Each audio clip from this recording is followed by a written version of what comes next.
family joining us online from all over the world. And then we'll open it up to any questions that anyone here has. There's a microphone here in the middle, so feel free to just come and share your name, share where you're from, and ask your question. But first, starting with one that's come from those joining online.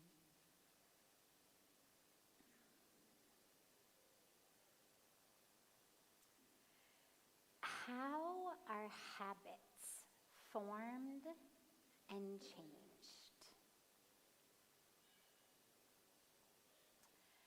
It's actually really simple.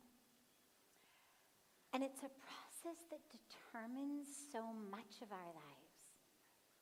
These days, a huge percentage of our mind is on autopilot. Neurologists these days are talking about how little of the amount of time are we actually present compared to how much of our time we are in the past, in the future, not present. And if we're not present, it means everything is running on autopilot, meaning according to our habits. Subconscious habits, ways of thinking, physical habits, ways of living in the world. Some of them may be really harmless. Some people like twist their hair, or people, crack their fingernail over their fingers or bite their fingernails or something, basically harmless. But a lot of habits are actually really harmful for us. And whether they're habits like smoking cigarettes or drinking alcohol or eating too much sugar or whatever it is, or habits of thinking. A lot of us have mental habits that actually make us miserable and stuck in life. We have habits of scarcity. We think there's not enough. So someone else's happiness, suddenly we are unhappy about it because we have this mental habit of thinking that there's some kind of happiness pie in the sky, and this person's big chunk of it means that there's less of it for me. Maybe we have habits of judgment. We look at people and the first thing we do is we become negative, or we judge what they look like, how they speak, how they act, how they smell, how their clothes are, whatever it may be. It's just a habit. And in the same way, we can change those habits. A lot of us have habits of reacting. We assume the worst of people. We take everything personally. We feel like everything that happens in the world, from traffic to the stock market to someone else's moods or behavior, is all about us.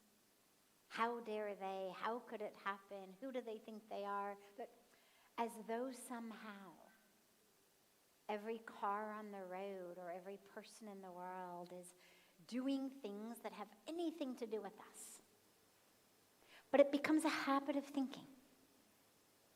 And if you notice the way that most of us are in our minds, we're not conscious most of the time.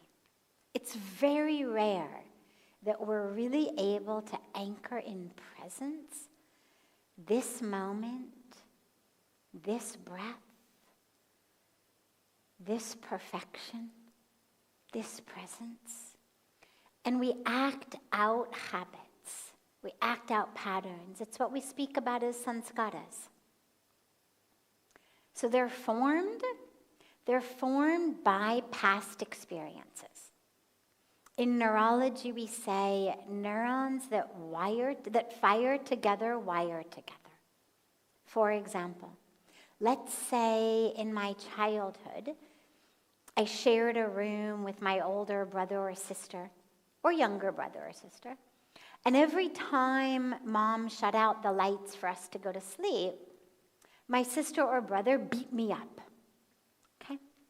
Now, in my child's mind, dark would mean pain. And so maybe I grow up afraid of the dark. Maybe I grow up needing a nightlight. And maybe I don't even remember being beaten up when I was a kid. Maybe it happened when I was so young I don't even remember. But there's a habit of fear of the dark. There's a habit of needing that light because of that which happened in the past. Two neurons, or two patterns of neurons, fired together. Dark, pain. Dark, fear. And so they wired together. But the same thing can be explained without the science. What we do a lot, we're much more likely to keep doing. And this is why being conscious, being present, is so important. Because if I start a certain way of thinking, maybe based on who I'm following on social media, maybe based on the people around me, what I'm hearing, maybe based on the TV shows that I watch, something impacts my way of thinking. And if I'm not careful, if I'm not really conscious, I will develop a pattern, a habit of thinking in the same way. Watch enough TV shows or movies where people are swearing every other word, and you're going to discover that out of your mouth, bad words are coming. Watch TV shows or videos in which people are superficial, materialistic, and suddenly you find your mind starts going in a materialistic, superficial way. Watch a TV show or a social media influencer who has a way, a particular phrase they use, a way of speaking. You find that you start using it. In the same way, if I'm watching people who are divisive, polarizing, them versus us, people who are discriminatory, you start to find that you start to think in the same way. You watch enough people who are pointing out the others, whether people of a different color, a different race, a different religion, a different political party, making fun of them, putting them down. Suddenly, that type of habit will form in our minds. So we have to be really careful of the types of thoughts that we start to have. Whether they're the normal categories that we talk about, greed and lust and ego and aversion and desire and ignorance, all of that. Jealousy. We notice when the mind does that so that we can stop it and catch it. Because otherwise what happens is a thought, it's a very simple, you say how do habits form? It's very simple. From a thought, we have an action. I think I'm going to hit you, or I'm going to yell at you, or I'm going to react, or I'm going to think badly, or I'm going to have a cigarette, or I'm going to get drunk, or I'm going to watch pornography, or whatever it may be. I think that. Then I do it. Unless I'm conscious. But the way it normally works is I think, then I do it without actually grabbing the space between the thought and the action. I do that action enough times, that becomes my habit. From my habit forms my nature. Think negatively enough, you become a negative person. React enough, you become that type of person. engage in thoughts of greed, of lust, of jealousy, of aversion, of desires, of whatever it may be, enough times, that's who you become and how you become. It becomes a habit that actually becomes our nature. And from our nature becomes our destiny. Because our nature ends up determining what the next thought we have is. Somebody who's very nice-natured in general is going to have nice thoughts. Somebody who's not so nice-natured in general is going to have not so nice thoughts. Simple. Somebody who's nice-natured is going to do nice actions. Someone not so nice-natured, not such nice actions. And from all of that is quite literally determining our destiny. So that's how the habits become. It begins just once.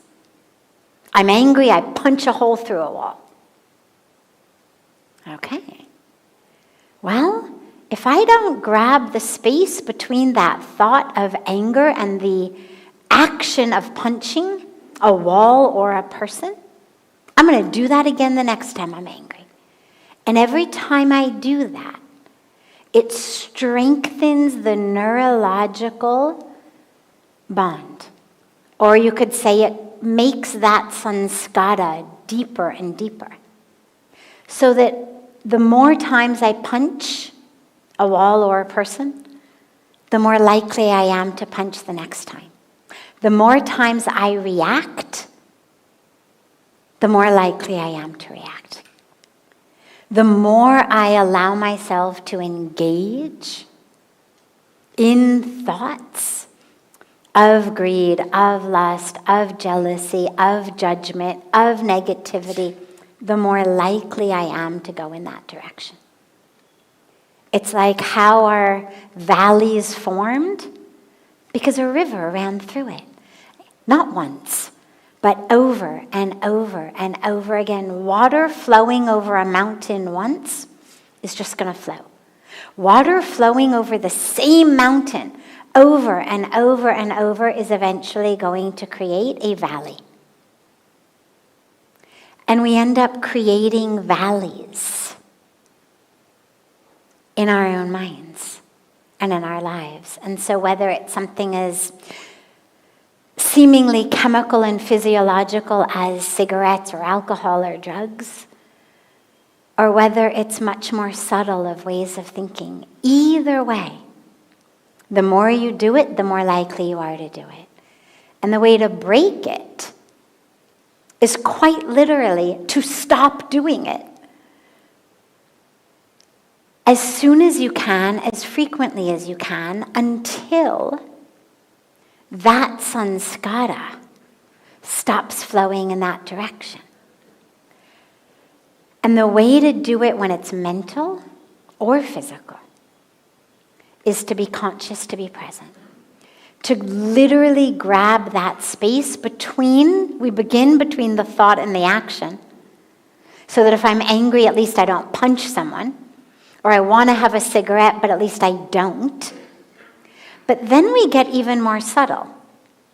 Grab the space before the thought. So that's you could call it the advanced course. First, we simply learn to see the thought and stop before it becomes an action. I'm angry, but before I punch, I stop. I'm triggered before I smoke, before I drink, before I shop or gamble or whatever, I stop. I'm about to judge, I'm about to be jealous, I stop. But then second level, the advanced level is, as I even notice that thought arising, I notice a thought of anger begin to arise. I notice that anger coming. And I actually learn to grab the space before that thought fully forms, before it turns into a mindset. Once the mind is set, that's when we have problems. Before the mind gets set, I start to notice, and you become really familiar with how it feels in your body. Palms are sweaty. I start to feel a little, contracted in my chest. My pulse is up a little bit. My breathing is shallow. Maybe my solar plexus tighten. I start to notice that, anger. And in that moment, before it even forms, I come into the present moment. I anchor in my breath. I anchor in truth. I ask myself the question we were talking about yesterday, is it worth it? Does it achieve anything? Is it beneficial? Is it helpful? Before any of these habitual thoughts, whatever habits it is you struggle with, begin by simply stopping after the thought before the action. But then work into the second level of actually preventing the thought from even forming. Being able to stop, be so conscious. I don't have to think like that. I always say thoughts are vehicles, and they take us places. And every time a thought starts to arrive in your life, we have a choice. Do I want to jump on it and end up where it's going to take me? To misery? And we know it's going to take us to misery because we've done it 1,000,000 times. I read a statistic yesterday that 95% of the thoughts we have today are the same thoughts we had yesterday. I mean, that's actually kind of pathetic. We think we are so original, and we're basically thinking exactly the same things over and over and over again. So we know where those thought vehicles take us. If I'm miserable today, well, when I have those same thoughts tomorrow, say, didn't work so well yesterday. Maybe I should get on a different bus today, a different train, a different plane. Let me not jump on that thought vehicle.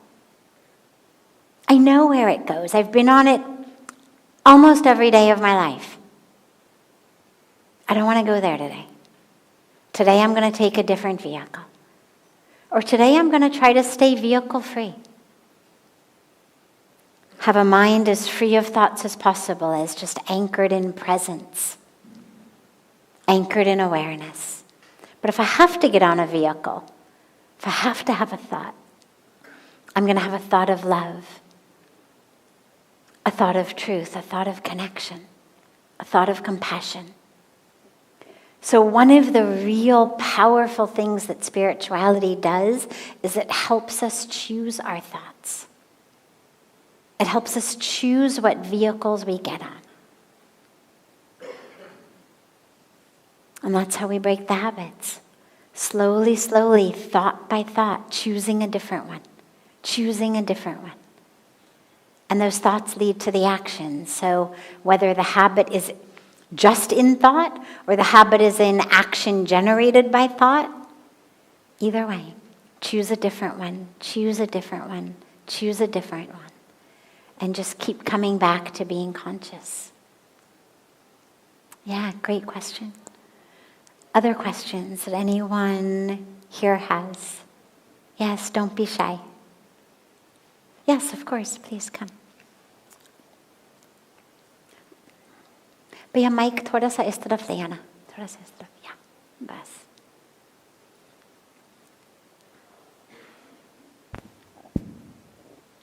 Can you explain what is love?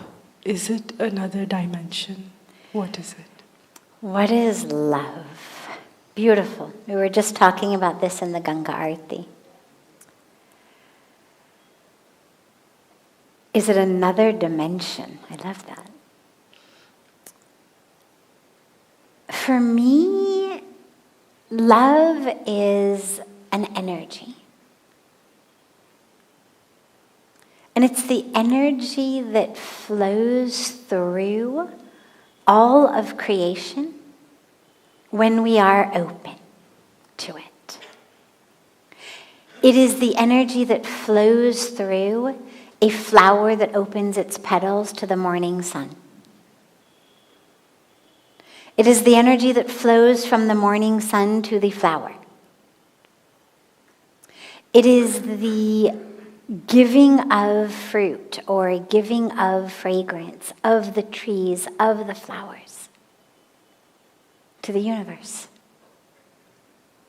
It is the flow of all of nature. To me, feels like love.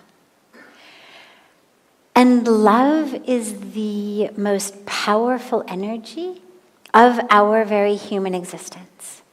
It's also the energy that takes us beyond human existence into that oneness with the divine. Now, I don't think of that as another dimension per se, but you certainly could. That wouldn't be, it wouldn't be wrong. To me, it just feels like the highest truth of our existence. But if you say, well, our material physical existence is one dimension, does love take us to a different one? Yes, a truer one. Because it takes us to a dimension in which we are not just this physical separate body, in which we have to fear each other as though somehow everyone is an object, we're an object, other people are objects. Typically they're objects of threat to my physical survival,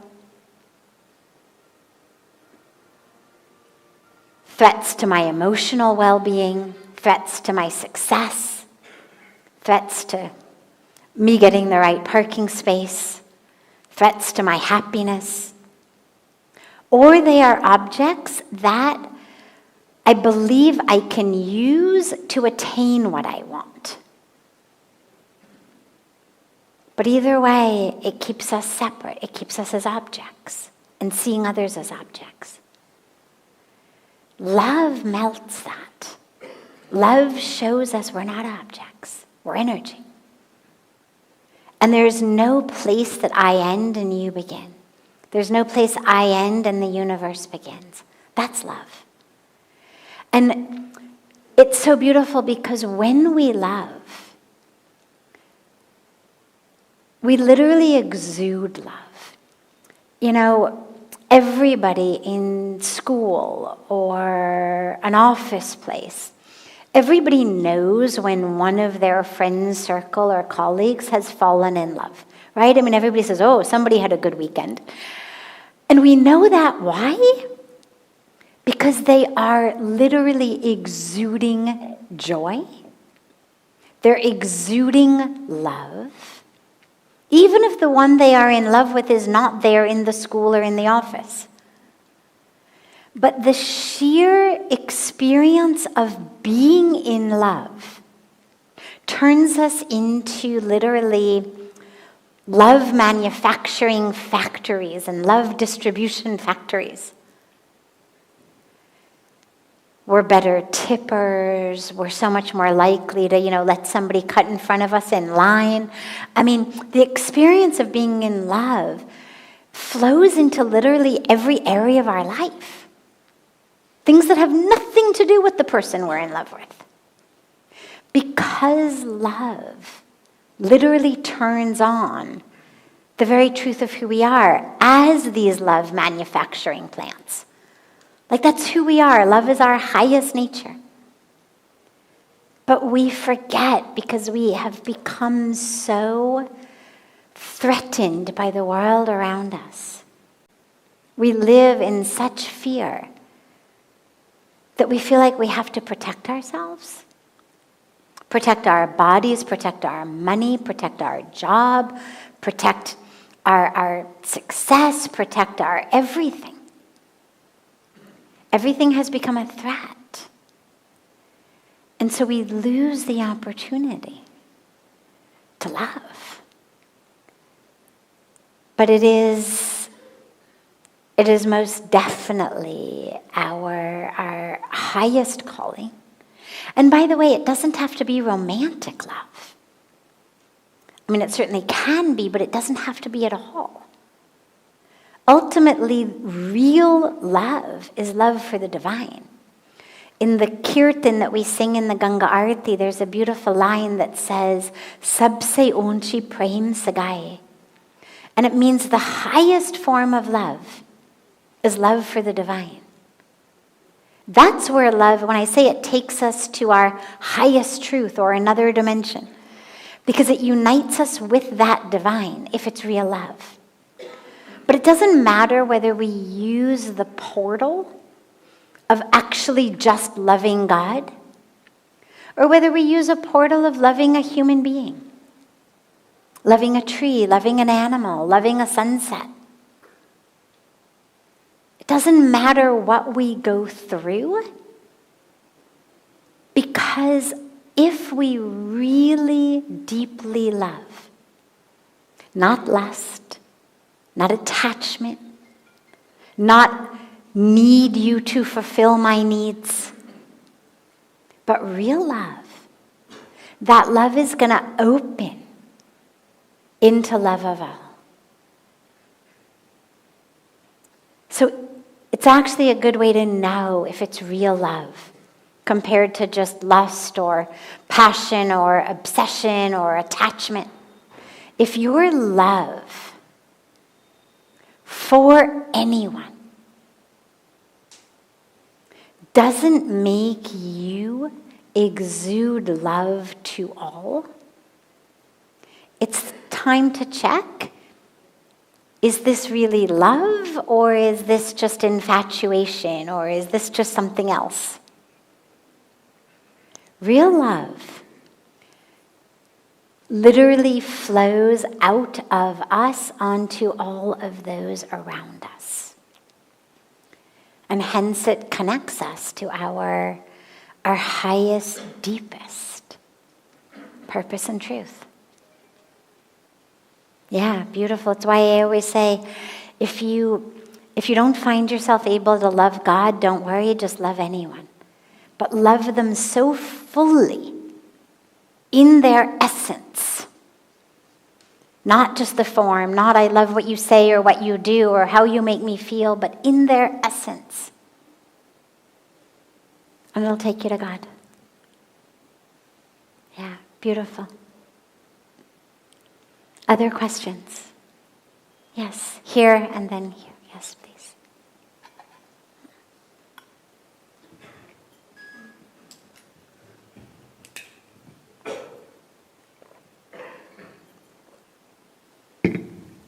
Okay. Namaste. Namaste. Thank you for giving me opportunity. I am Vinod Shah from USA. The question about Hanumanji. We know about Hanuman that Manojavam Marutulya Vegam Jitendriya Buddhimatam Varishtam Vatatmacham Vanaruyuthi Mukhyam. You also know that he was very learned. He knows about all the Vedas. So how could they depict him like a monkey? So is it truly a monkey? And the story about Hanumanji, that crossing over the ocean, burning Lanka with the tail, and bringing Sanjeevani from the Dronagiri. So how could we convince the younger generation, especially the kids? Great. So it's a beautiful teaching. And you'll notice in all of our scriptures, we have these beautiful teachings in so many ways, whether it's Hanumanji, whether it's Ganeshji, whether it's Bhagwan Ram's armies, whether it's Jayata, whoever it is, so many divine beings reminding us that God is in all forms. And to never think that there's a form that can't be the divine. never to look on anyone or any species as lower, because that same divine is in all. So that's one very general lesson of why we have so many embodiments of the divine in different forms. But as you mentioned about Hanumanji doing miracles, I love this question because you're right, convincing the youth is always a challenge. And yet Hanumanji gives us the answer already. He gives it to us.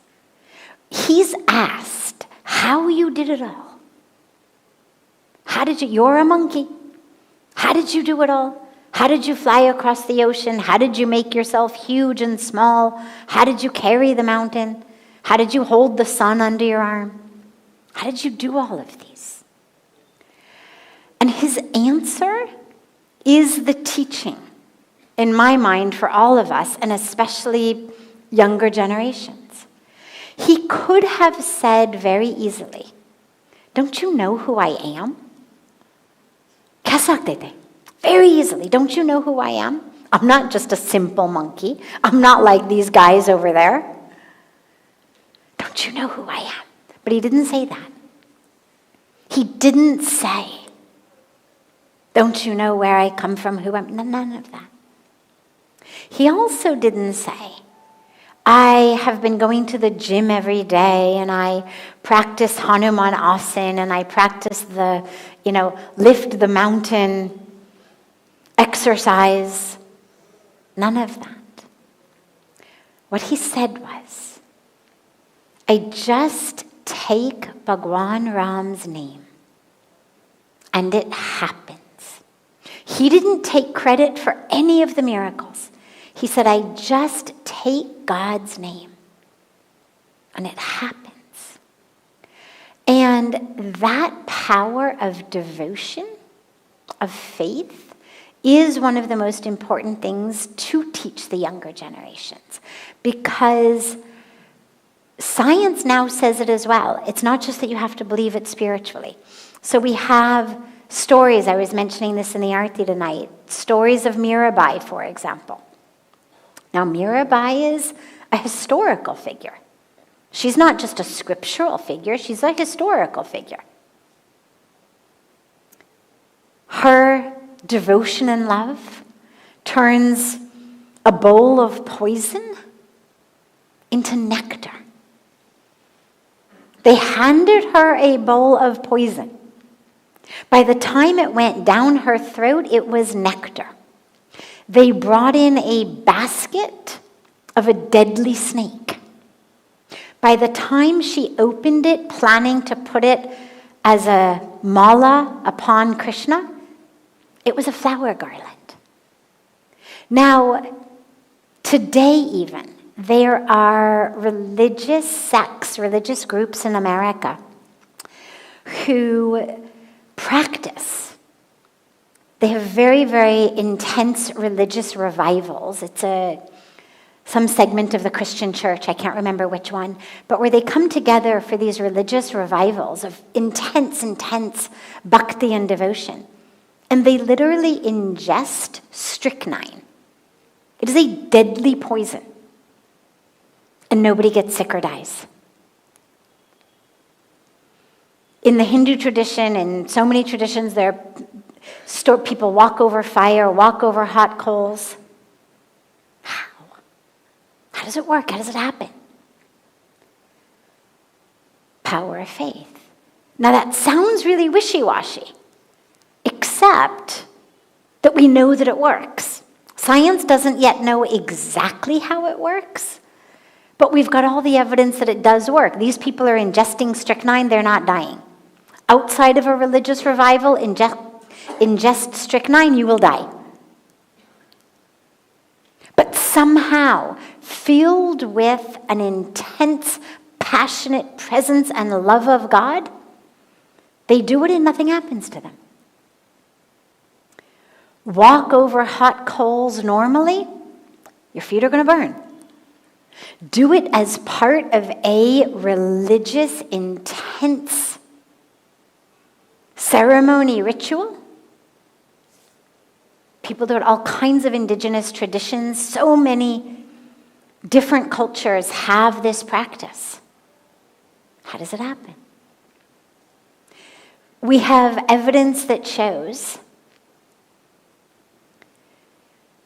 evidence from places like Johns Hopkins University, Duke, Dartmouth, that people who are religious actually have statistically proven, like huge differences in their ability to stay healthy, to live longer. Johns Hopkins did this very, very long-term study where they found that people who regularly attended a place of worship, a church, a mandir, a temple, it didn't matter, a mosque, wherever they went, were more than 50% less likely to die of any cause during the course of the study. Now that's raw data. Youth love raw data. It's data for faith. It's data for spiritual connection. Because there's nothing else happening in these houses of worship. It's not like prasad, that we're giving out multivitamins as prasad. In fact, prasad is usually some kind of greasy halva or something. So it's not even health food. Nonetheless, it's actually giving us physical health benefits. Now, you go back to Hanumanji. Hanumanji says, my faith is the miracle. Ram is the miracle. I take Bhagwan Ram's name and it happens. That's the teaching. Bhakti ki Shakti, the power of faith. It's not about him as that divine monkey who did A, B, C, D, and E. It's him as the embodiment of devotion, of love, of service. His devotion and his love created the miracles in his life. And it's why he's worshipped, not as so much as just the divine being. When you see Hanumanji, what are most of the Hanumanji statues? He's down on one knee. We worship him down on one knee. Hands like this to Bhagwan Ram. He's worshipped as the embodiment of devotion, of service, of that surrendered love to the divine. So it's not about what he had the power to do. It's about what his devotion turned him into a channel for. And that lesson is for all of us. If you're looking for miracles, the path to the miracles is your devotion. Yeah. Great. Yes.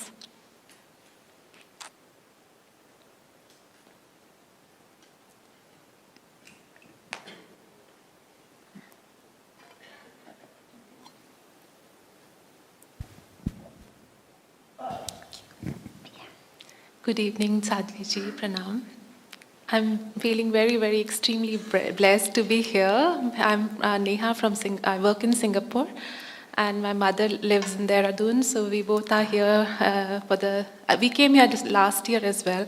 I wanted to thank you so much for the monkey story that you had shared last time, wherein, and as an answer to how do we let go. So the monkeys. Yes, the monkeys in the coconut. Yes, so it was that actually I used it to implement in my life in a lot of situations, and it's been really helpful. So thank you so much for that.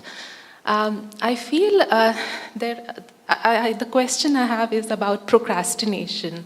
So a lot of, I feel, so I'm very spiritual, religious, but I feel a lot of times, including my practice of meditation is something I very procrastinate upon. I also feel, so the question is like, is it related to gathering a lot of knowledge, like spending time to just hoard knowledge and not practicing it enough? Is it in any way related to a cluttered mind or a cluttered life, like, having a lot of, not having focus on one thing, but a scattered focus? And how do we are there any spiritual practices or any day-to-day things that we can do in our daily lives while we work and manage household and everything that can really help us on great. this path? Sure. Thank you so much. First of all, stop procrastinating and start meditating.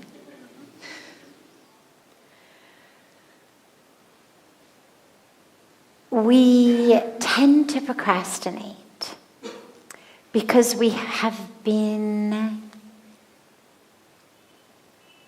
sadly, culturally and also even neurologically programmed to believe that other things are going to give us more reward.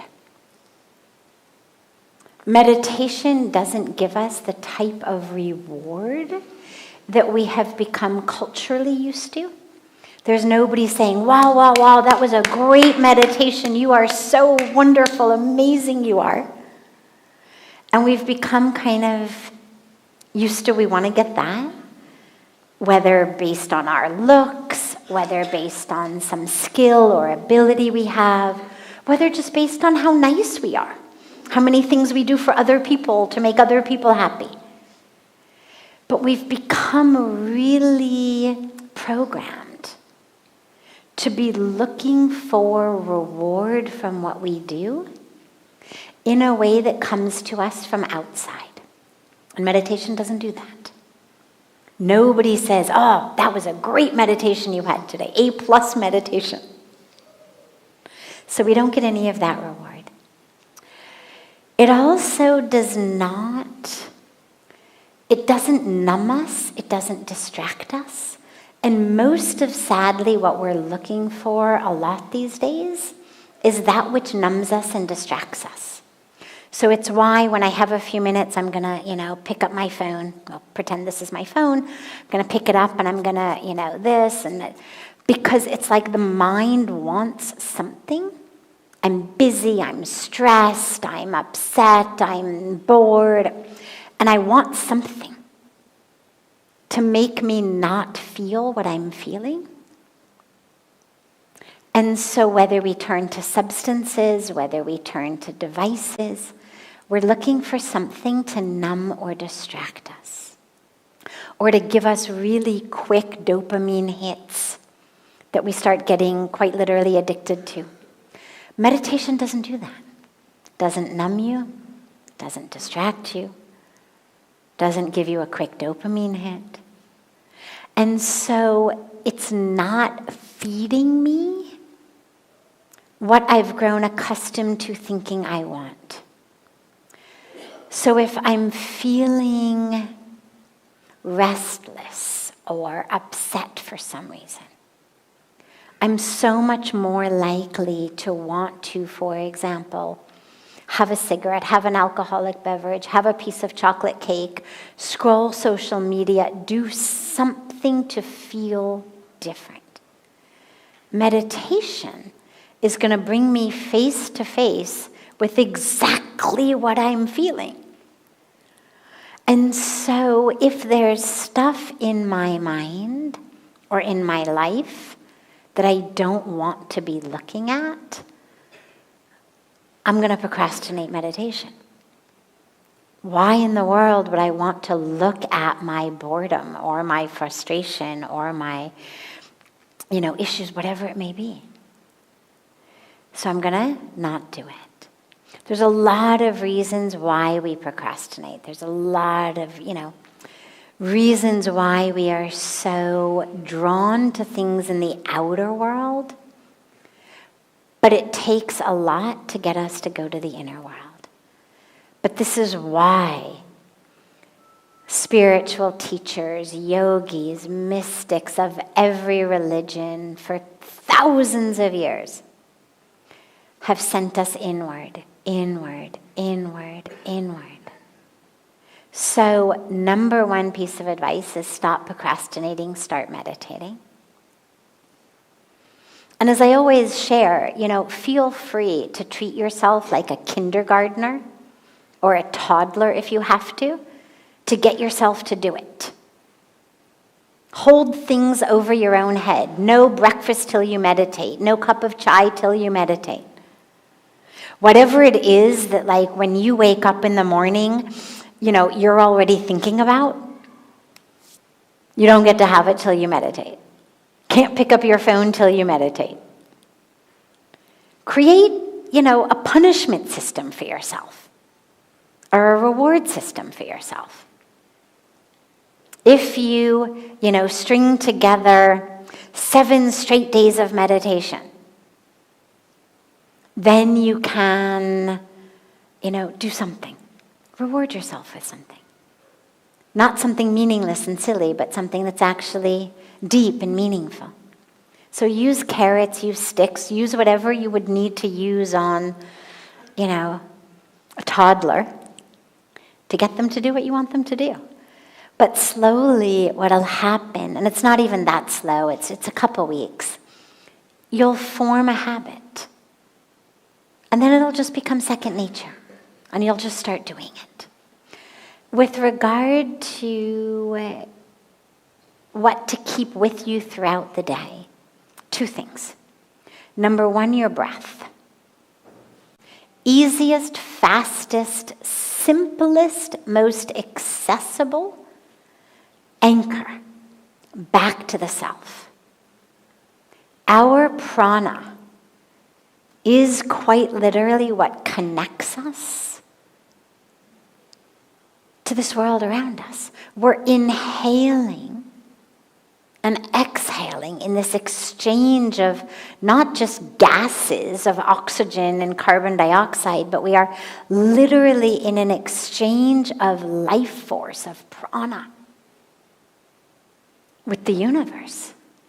The energy, the literal energy that we are taking in, is the same energy that has been in existence since the Big Bang. Energy is neither created nor destroyed. Right? So in that pranic exchange, we are reminded of that interconnection with all. It also just very simply takes us back into a calm state of mind, an anchored state of mind, a grounded state of mind. So if you have a spiritual practice, and if you don't, you need to, what staying connected to your breath will do is it's like an immediate, it takes you right back to it.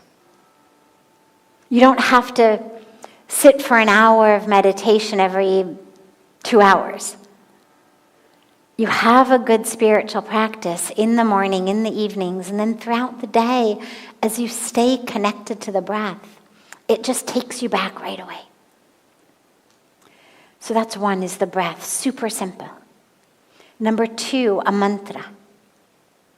Just let yourself be chanting a mantra all day long. If you have a guru mantra, that's ideal. But if not, any mantra that touches you. Otherwise the mind it goes in all sorts of stupid, meaningless, waste of time directions. Just keep chanting the mantra, chanting the mantra, chanting the mantra, chanting the mantra, whatever you're doing. You don't have to be doing it on a mala. You don't have to have your eyes closed. Just keep chanting. And number 3, try to literally see the divine in everyone you meet. The divine tells us, I am omnipresent, I am infinite. All are pervaded by the divine. So make that your practice.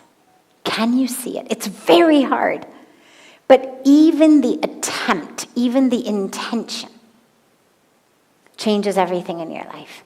Rather than seeing people as these annoying beings who are hurting you or frustrating you or objects standing in your way in some way, or just things you have to do, things you have to deal with, rather than that,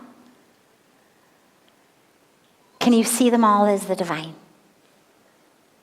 See everything, a tree, an animal, see it all as this expression of the divine. So that wherever you are, whatever you're doing, it becomes darshan, it becomes spiritual practice.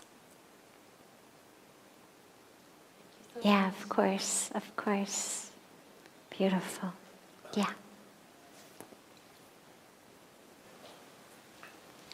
Hello, Sadhviji. Pranam. I came here from New Jersey. I'm Ritul. Thank you for having us here, and it's been a pleasure so far. You've answered a lot of the questions that I had in my mind. The one question that I have is, how do we let life be, trust life and stop over-controlling things? Now Gita says that you just do your work and don't attach yourself to the result. But I think it's easier said than done, because if we just let things be and don't think through them, then if something wrong happens, then we just say, okay, why don't we think through it and take decision wisely? So first of all, an important clarification. No one is saying don't think things through. No one is saying be impulsive, be reckless, be lazy.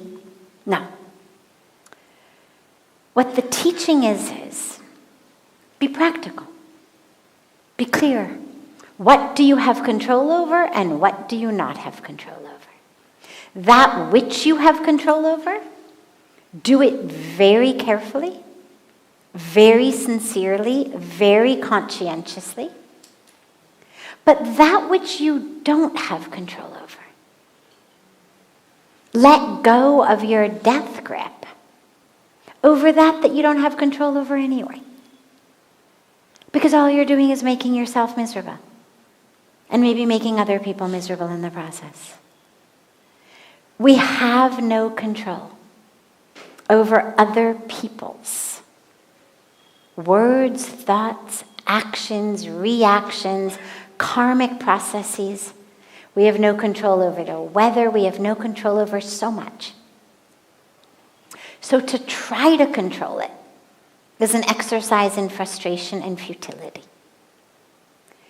That which you do have control over, your thoughts, your actions, do them very carefully. Full attention, full presence of mind, full clarity. But then, let go. So that's the teaching. Thank you. Yeah, of course. Of course. Last question. Yes. Ma'am, my name is Pransh Mohan. I'm from Ghaziabad. I'm a Hindustani classical musician. Wonderful. Ma'am मेरा एक question था. Can I speak Hindi? Sure. हाँ ma'am, मेरा ये प्रश्न था कि क्या संगीत से भगवान श्री राम को प्राप्त किया जा सकता है? और दूसरा प्रश्न ये था कि वाल्मीकि रामायण में रामो धर्म विग्रहवान साधु सत्य पराक्रमा, तो भगवान श्री राम ने सीता जी का जब परित्याग किया, तो ये कई लोग पूछते हैं, प्रश्न करते हैं, तो मैं शायद स्टक हो जाता हूँ वहाँ पे, मैं क्या उत्तर दूँ.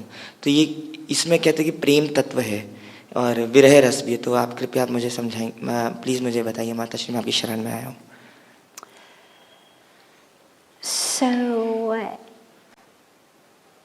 क्या संगीत से भगवान राम को प्राप्त कर सकते हैं? Can we attain God realization through music?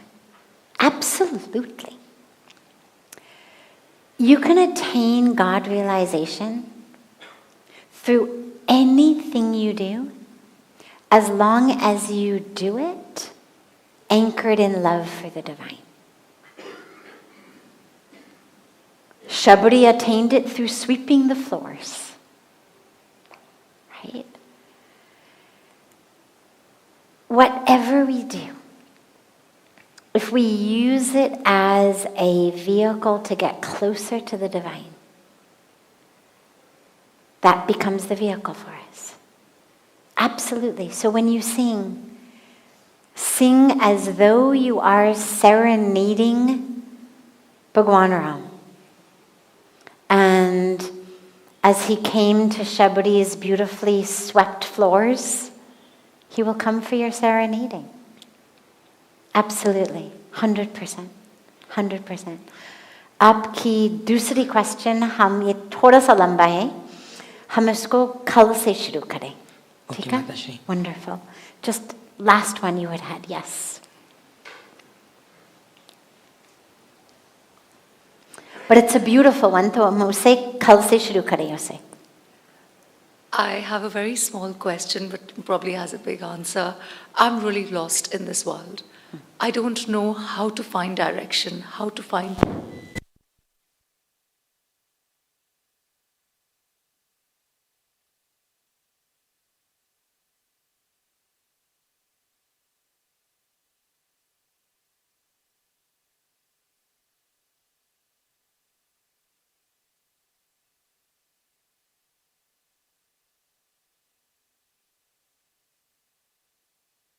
Right.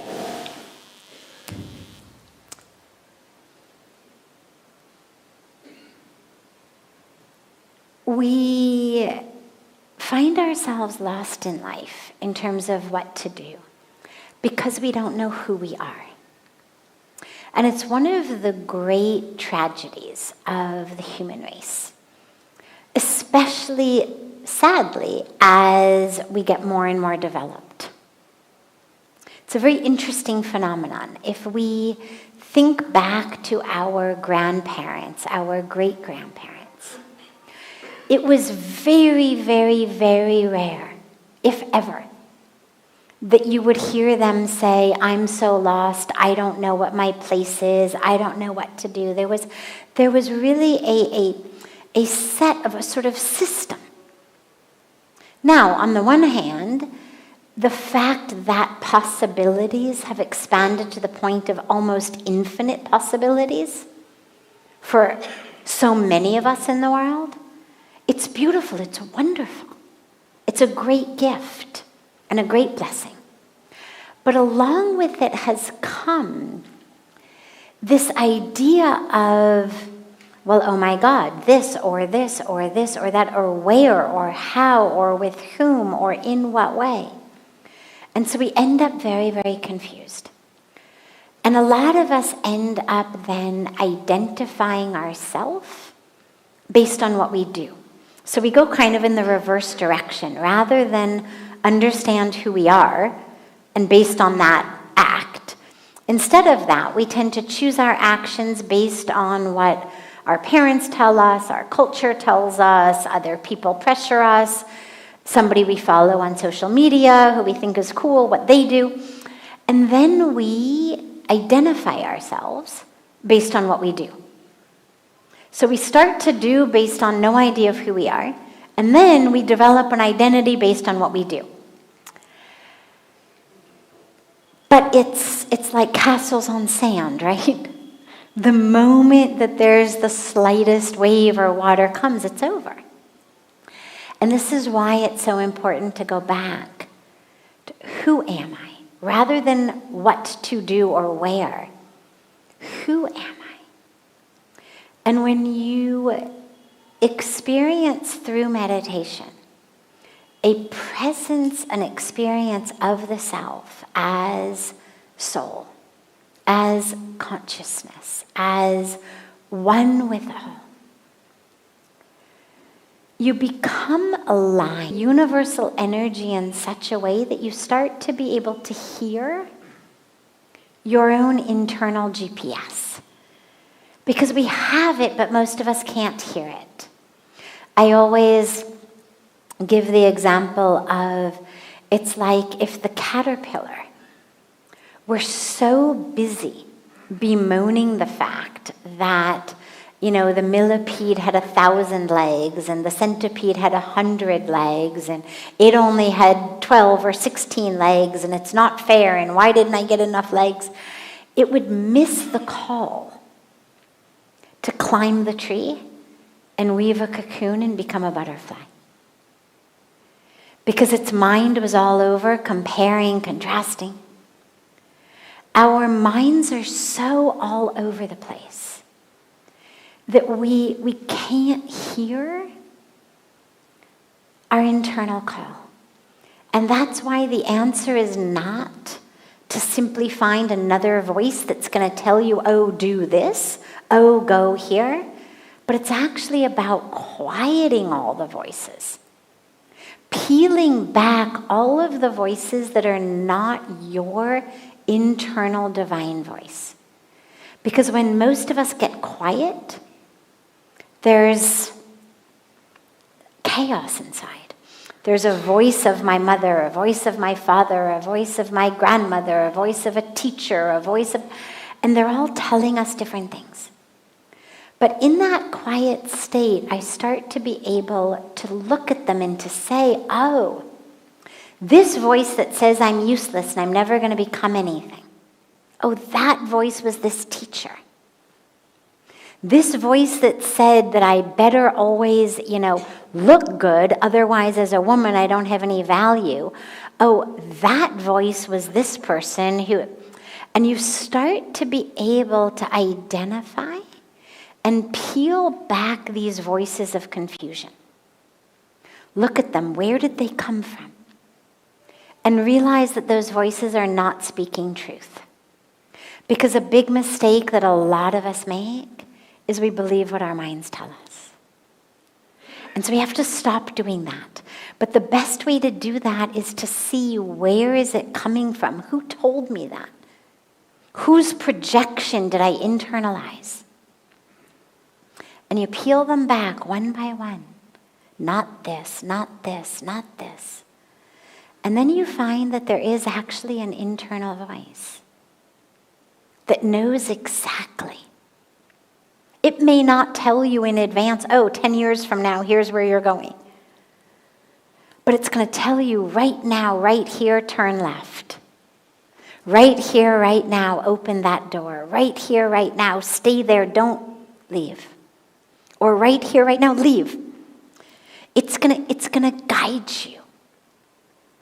But you have to learn to listen to it. You have to trust it. And then you'll find it'll guide you. But that compass is within you. And along the way, a really powerful way to start, I have found, is simply a shift in an internal question. I grew up asking, what for me? It was just the way that everybody I knew was raised. In kind of every situation, the big question is, what for me in it? And it wasn't that we were selfish, awful people. It was just that this was kind of seen as the way that you go through life. Like, is there something in this for me? And if not, then why should I bother doing it? What for me? The dilemma is it doesn't actually get us anything that we really want or need. Instead, ask, what through me? What through me? Mera dwara kya? How can I be an instrument, a vehicle, a channel for help for others? Because when we shift into that mode of thinking, it gives us direction in every minute, every moment. And I don't mean this as a martyr. I don't mean this as a people pleaser. I don't mean this as, okay, then they will like me. But I mean this as simply a question that puts us into alignment with the divine flow. How can I be a channel for you? St. Francis of Assisi said it so beautifully. O Lord, let me be an instrument of thy grace, of thy mercy. Where there is darkness, let me bring light. Where there is despair, hope. Where there is injury, pardon. Like, let me just be. That instrument, whatever is needed, let me bring it. And the dilemma with a lot of us, especially women who are modern, is we've been so trained to not be martyrs. We've been so trained to not be people pleasers. Like, that's been given to us as this caveat of like, make sure you don't, overwork yourself, don't overgive, don't self-care, self-love, that we actually end up shutting off the channel. Being an instrument of the divine on earth has nothing to do with being, an overgiver martyr who ends up, tiring herself out. It's actually opening yourself up to the energy of the universe. So that's something that's been really tragically misunderstood, I think, in a lot of the kind of self-care movements. But we have to reclaim that, because being an instrument and a channel for the divine is one of the most energizing things we can do. And then the universe flows through us. So just allow yourself to ask, what through me, every minute, every moment, how can I be a channel for the divine flow? And begin there. And then in your meditation, just start to tease back layers of not self, not truth, not truth. And slowly, slowly you will come to find and recognize that very present, but just sort of drowned out at the moment, inner voice. Yes, beautiful. Have a beautiful rest of your evenings, everyone.